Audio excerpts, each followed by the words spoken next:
Bom dia, hoje terça-feira, ó, só sobrou o caminhão do Adão. A filhinha abençoada, Deus abençoe a vida de vocês, a família de vocês. Olha que bênção de Deus, ó. Tem uma filhinha para nós, no Rio Grande do Sul.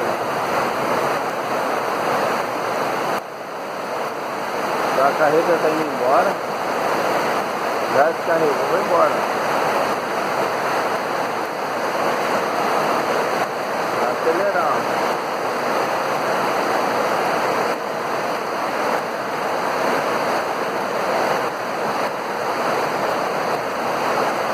Só para registrar mesmo, terça-feira hoje.